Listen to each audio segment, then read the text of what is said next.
Hey, welcome back to episode 5 of Freak Like Tea. In the wake of the COVID-19 pandemic, because bands can't tour anymore, the next best thing for you to do as fans to support the musicians you love is buy their band merchandise.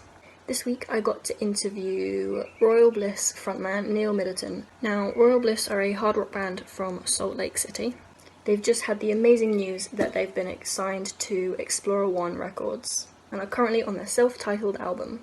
So here it is.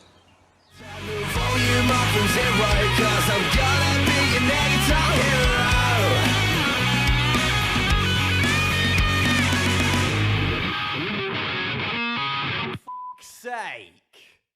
Hey! We made it work. How you been doing? Doing great. Doing really good, actually. We just signed a record deal. So. Oh, you did? No way. Who is?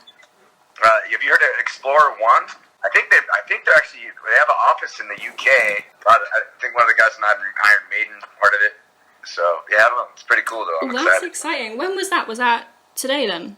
We just signed 2 nights ago, but we announced it today. The press release went out this afternoon. And that's going to do quite a lot of obviously good stuff for your career here on out then, isn't it? I hope. You never know. You know, it's like we've been with Capitol Records before. Yeah. We signed with them, and that was okay. But then that's when they got bought up, and EMI kind of crumbled and ended up being kind of a messy deal. So it kind of screwed us in the end. But Like I explained in my message, because touring now can't really happen, the next source of income for bands is their band merch, really. So what I kind of want to do is I want to put coronavirus aside for now and sort of go back in nostalgia, and I want to talk about what kind of things you were listening to when you were growing up. oh man, music is. I was talking to my wife the other day. We went back because there was a thing on Facebook or something. We're saying like, what was the song that was number one in '91 or something like that, or like way just a long time ago. Yeah. And we went back and listened to a lot of those songs, and we realized that some of the first music we remembered were when we were going through junior high and high school, and because I think that's when you start to relate to songs, you start to relate to the music, you relate to the lyrics. And there were so many bands for me growing up. Pearl Jam was a huge influence on me. Just an amazing band. And I went and saw them live quite a few times and just blew my mind how good they are live and the emotion they put in their music. So yeah, Pearl Jam's probably number one for me, but believe it or not, there's a band called Crash Test Dummies. Do you remember those guys? I've heard of that name before. Can't say I know of any songs. Kind of a weird band to have as be an influence, but my brother growing up, I love singing, but he would always kind of tease me about singing. Yeah. Would give me different guys like, you'll never be able to sound like Eddie Vedder, you'll never be able to sound like this guy. Yeah. And the guy from Crash Test Dummies had that super low, like, if you remember that song, the once there was this kid who, like, Yeah, one of those weird voices. low voice. And so as a challenge to my brother, I'm like, whatever, man, I'm going to figure out how to sing like that guy. So I did. But then I fell in love with their music. And then, like, growing up, my brother was also, huge into Guns N' Roses and Iron Maiden, Metallica, and just all those 80s rock bands. And so I grew up on one of my first cassette tapes, with Whitesnake back in the day. Yes, love it. But it was a big mix for me. It was like Beastie Boys and Whitesnake and Run DMC and Led Zeppelin, and my listening, everything I listened to was all over the place. It was just whatever mood I was in. Yeah, of course. So when you were growing up, did you have any of their band shirts at all? Did you have pieces of merchandise that you bought from them? Oh yeah, I had. I remember the Guns N' Roses, the OG Guns N' Roses shirt with the cross and the foreheads, the skull Yes, heads. I want to get that tattooed on me soon. Oh Yeah. yeah. I had that. I had a metal cross that I wear around my neck, and the Def Leppard shirt as well. Hysteria. I had that shirt. So many kids are trying to get in. And I had an AC/DC shirt that I loved. And it's funny, my son, he's 12 now, but he rocks a Megadeth shirt, an old school Megadeth shirt. I love that. And he plays drums and bass, so it's pretty cool to watch him kind of have his favorite merchandise. Every concert that we go to, that I take him to, we've been to Megadeth and Offspring, and we've been to, I'm trying to think, we've been to a bunch of shows. He loves 311. And that's one of the things we bond as like a father and son. I never went to too much with my parents, but like taking him at a young age, and he always wants to be in the pit, and we buy those shirts. And I think, as he grows up, he doesn't want to throw those away. He wants to, he looks at those shirts and remembers that moment going to a concert with his parents or going to a concert with his dad. And so I have no problem buying any of those T-shirts. And they're his favorite shirts. He wears them all the time. And like for me too, I look at him and be like, that's pretty cool. My son's rocking that Megadeth shirt. And I wonder if he remembers the concert that we went to. And I know he does. So for me, I never got to see Guns N' Roses live, but I rocked their shirts every day because I wanted all the other kids to know that I was a rocker. And I loved it. My older brother was a rocker, so I wish I still had that shirt because it was the original one from that year. But I love that. I would have loved to see Guns N' Roses in their heyday. I finally got to see them in 2017. Oh, that's awesome. And I got into them when I was like 9. I'm 22 now. So when I first got into them, they weren't together again. So like, as me being like a 9-year-old, like an angsty teen, I was raging that I'd never get to see them again. So when I finally got to see them, I bought like 3 different band shirts and the poster and all the merchandise I could get my hands on while I was there. But you have to, those moments, because you never know, especially with a volatile band like that, you never know if it'll be the last time. Like we did the Kiss cruise, and so we got Kiss shirts, and I'm like, I'm holding on to this Kiss shirt, because you never know. It's like the Kiss cruise, that was that from that event, and that's the greatest thing about merchandise is, hopefully, if you're like me or my kids, you remember the moment that you bought that shirt. It takes you back, just like the songs do. It takes you back to that time, where it's like, I remember being at this show. I remember this song, and I remember that song, and I remember what Axl Rose did at this moment. And that's the cool thing. It's like a piece of history of your life, just like the music is. So your latest album, self-titled, your front cover is of like a lion, and your merchandise also obviously embellishes that as well. So is there a kind of story behind your own merchandise, the sort of designs you've got on those and your artwork too? Our drummer does all of our artwork, and it's always based on inspiration from our music and where we're at in life. I mean, a lot of our titles of our albums, Chasing the Sun, Waiting Out the Storm, After the Chaos. But this one was just Royal Bliss, and we thought of, the king of beasts, the lion, and that he's, like the royalty aspect of that, and the fact, here we are, fairly late in our career, still doing what we do and having success at it, at an extreme high level.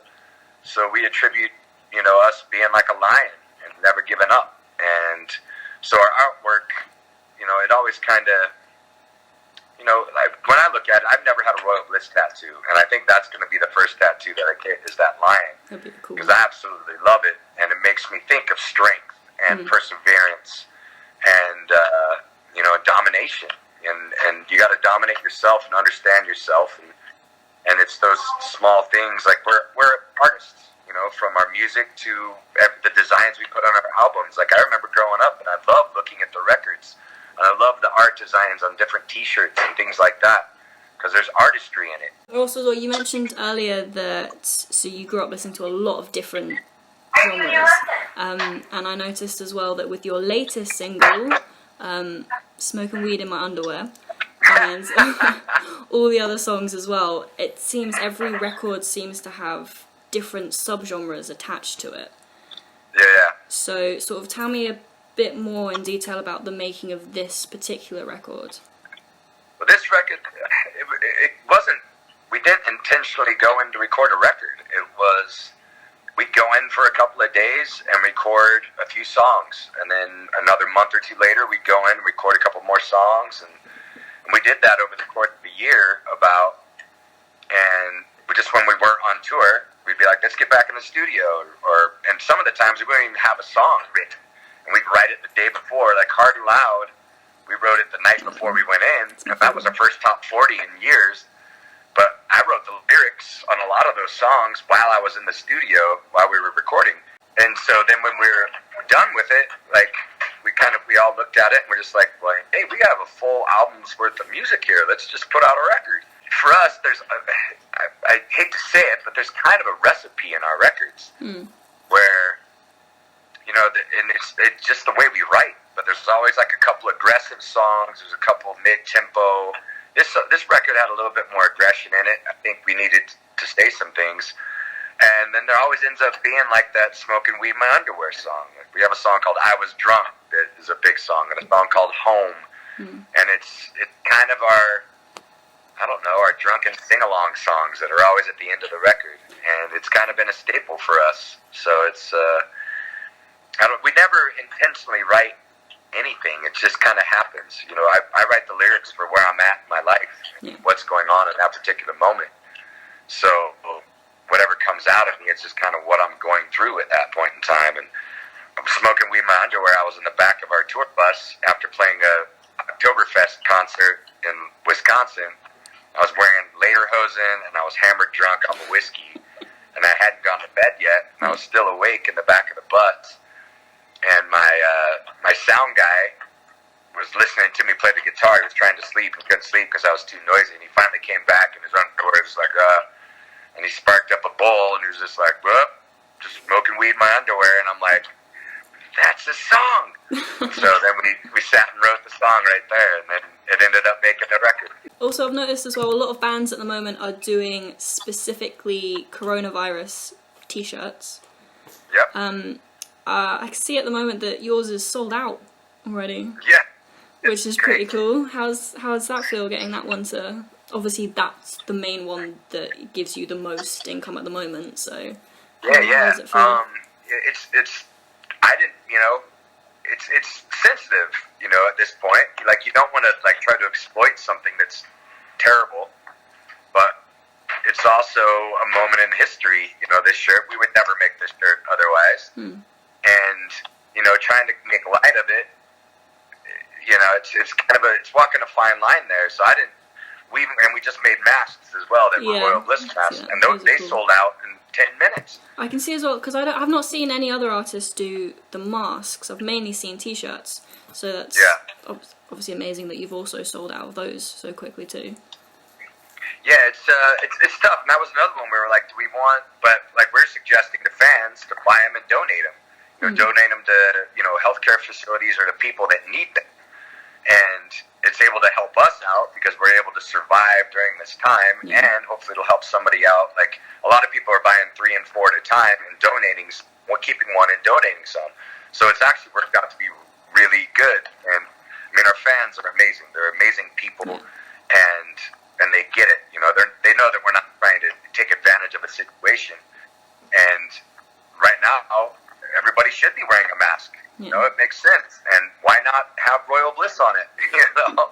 Exactly. So yeah, and then the COVID shirt, you know, when Jake sent it, I'm like, but, you know, it's Royal Bliss fighting against it. That's what we're, you know, are the best we know how. You know, we're not in the medical field. We can't really offer much besides the distraction, you know, besides our music, you know, and it's been really fun to, you know, play these live sets all over the place and take people away still. I mean, our job as musicians when we play a live show is to let people come to that venue and not think about anything else outside those walls. We want to take them away so they're lost in the moment. They're lost in the music. And so by, you know, playing the live sets and things like that, we're still kind of able to do it. Where if they're with their family in the living room watching it on TV or on a computer, then, you know, we're doing our job, and maybe they're not thinking about the future or thinking about everything that's going on right now, and they're just enjoying the music. So that's our job, is to be the distraction. Because you've just done a live set from the Royal, is that what the venue is called? We own that bar. Oh, okay, so that makes sense. Royal.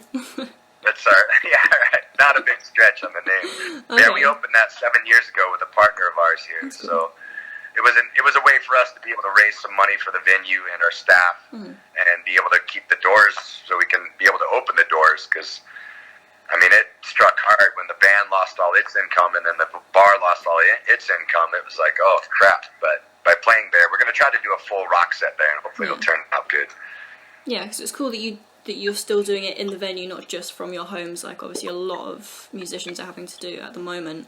So also in terms of keeping the public distracted, keeping you distracted, what other sorts of tricks do you have up your sleeve to get through this? I mean, just writing music. I mean, and luckily we just got this record deal, and the record deal, you know, we got to put out a new album for these guys. Prime writing time.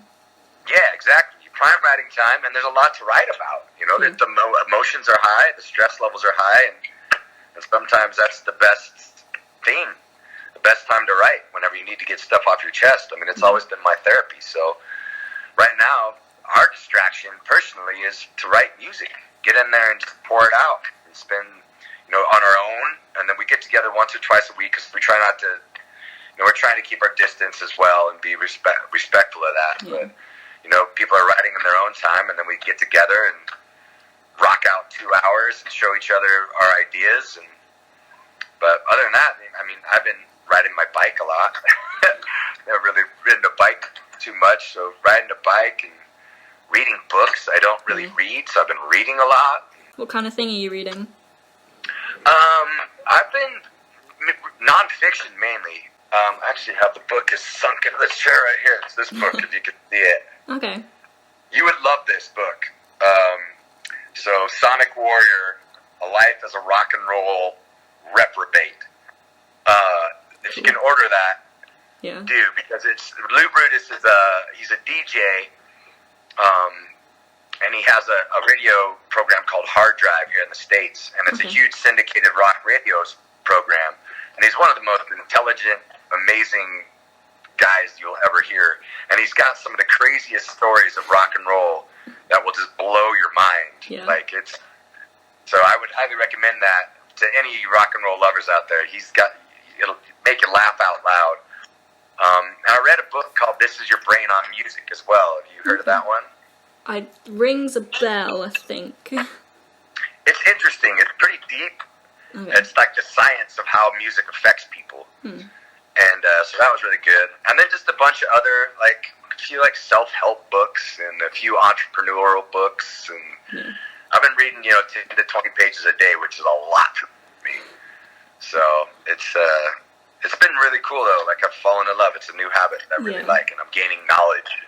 That's pretty cool. It's a good thing to do. I've brought up with me, so in the UK, we've got an actual government-enforced lockdown. I don't think the US has one yet.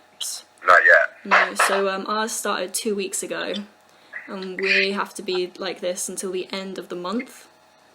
So the two books I've brought with me are a Bon Scott biography and the Lemmy autobiography, which I've not read yet. Oh, nice. I'm very much looking forward to it. Yeah, that's awesome.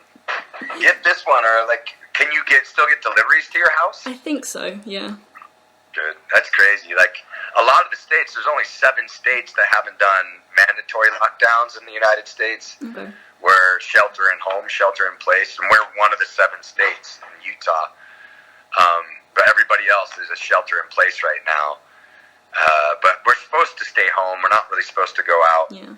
But not a lot of people are totally listening to that. But I have a feeling it's coming. But I think Utah's done a really good job. And I think we only have 20 deaths so far in the state, so that's really good. That's not bad at all. Yeah, but I think 1,600 cases or something like that. But yeah, it's a crazy time. It's really strange. But I think that the one thing, I try to look at the positives of it. Yeah. And, like being out on my bike, we're allowed to go out into trails and stuff. You can't play at playgrounds or anything, so my kids are bummed. But the pollution here is like non-existent right now. The pollution, like the skies are clear and people are actually outside enjoying time together as a family. But it's also the fact that we're all going through this as a world. It's not just the United States. It's not just my city. It's not just my state. Like every person in the world right now is affected by this disease.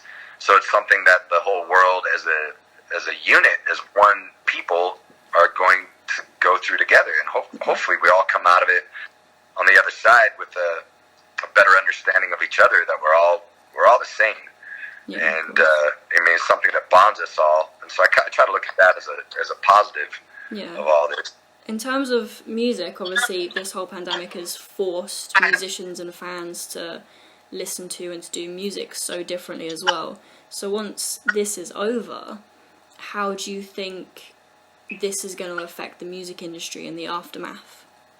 Oh man, I think it's going to change the world in general, in every industry, really. But the music industry, it's my hope, it's my true hope that people will want to get out more and support live music more,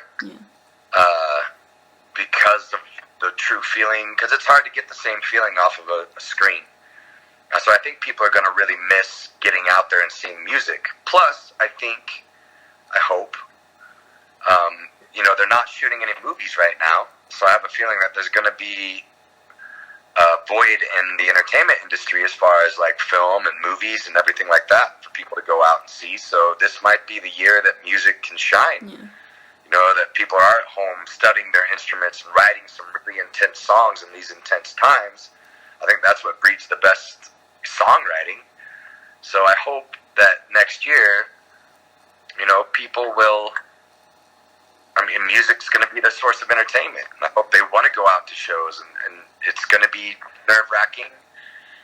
It'll totally depend on what happens with the disease. If it gets to a safe level and we find some sort of cure or some sort of remedy and a vaccine, and then people aren't scared to go out to the shows, I think people are going to be eager to get the hell out of their house and have some human connection. So, but there's also the other side where people aren't going to have the money to go to a live concert, and people maybe aren't in the health to risk it. These live shows that are going on, like, people in their living room are also kind of cool. So I think it opens up a new door to other musicians, like, to be like, well, this is an avenue to get to new people. Like, on our live stream last night, there's people that have never seen Royal Bliss in their entire life. They would have never heard of us if it wasn't for us playing this live stream and someone else. Because when you're at a concert, you can't call your friend and be like, oh, check out these guys. It doesn't sound the same. Or, man, you got to be here. But whenever you're on Facebook Live or something, you can, or any live platform, hit the share button to be like, you got to check these guys out. They're really good. And then maybe they'll go find the music. So, I don't know. It's going to change everything. But I think we're going to get some soulful music out of it. I really hope. That's my positive outlook. I know it's going to be some deep, more positive driven music out of us, where it's like, I think the music needs to bring everybody together. It's that time. Okay, so last question. What are some up and coming artists that you've been listening to that you think other people should go and check out? Black Moods. Have you heard of the Black Moods? Nope. The Black Moods are awesome. Okay. They are absolutely just a fun, kick-ass. They're a 3-piece, and they are badass. So I would recommend those guys. I like the Joyous Wolf Boys, if you've heard of Joyous Wolf.